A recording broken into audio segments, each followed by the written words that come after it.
Il-Kap tal-Partit Nazzjonalista Borġ qal li se jkun qiegħed jippubblika l-kontijiet tal-partit dalwaqt ma li jagħlaq il-mitjum mill-ħatra tiegħu fit-tmum tal-partit. Qal li dan se jagħmlu mingħajr biża' b'sens ta' kontabilta. Intervistat f'Għawdex il-ħadd filgħodu Dr. Borġ qal li dak li l-Partit Nazzjonalista jwiegħed jatwaħ fil-ħin u f'waqtu. Irrefera l-Ministru Rodrigue Galdes fejn qal li xtara proprjetà f'Għawdex għal 140,000 euro. Qal li skont rapporti fil-gazzetti din swiet 45,000 euro inqas minn proprjetà simili fl-istess blokka mingħajr garax li l-istess kontrattur bih sentejn qabel iffirma l-konvenju. Tenna sejħa biex Galdes jirriżenja minn Ministru anke dwar akkużi oħra li qal resqed l-eks Europarlamentari Laburista Marlin Mizzi fir-rigward tal-kumpanija Malita. Qal li l-Prim Ministru u l-Ministri qed jirrifjutaw li jippubblikaw l-assi u l-poplu qed jistenna li jkun jaf x'iddikjara Galdes biex jagħmlu l-ġudizzju tagħhom. Għal il-proprjetà żgħażagħ tibqa' sfida kbira, għal il-prezzijiet fis-suq huma għolja u qed isibuha diffiċli anke joħorġu s-somma ta' 10% f'depożitu.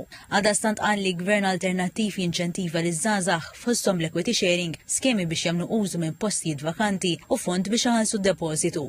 Dwar l-inċident fil-iskola ta' Pembroke qal li l-pajjiż għandu realtajiet eżiġenzi u demografiji ġodda u dan anke fl-edukazzjoni. Għal li bħala gvern irid ikun hemm approċċ bisħieħ biex kulħadd jingħata sosten minn studenti bi problema ta' buljar għal għalliema li fil-fema tiegħu għandhom jingħataw taħriġ għal dawn is-sitwazzjonijiet. Qal li l-edukazzjoni trid tindirizza fejn trid tmur l-ekonomija biex inħolqu niċeġ ekonomiċi ġodda. Dan jinkludi wkoll enfasi fuq ħsieb kritiku snajja li qal li jagħmlu parti importanti mill-identità tal-pajjiż. Dr. Borġ rivera l-mediċini ġeneriċi u qal li minkejja li l-gvern prova jagħti spinn għal dak li tkellem dwaru, qal li mhux qed jipprova jimmina s-settur, anzi fi kliemu jrid isaħħu.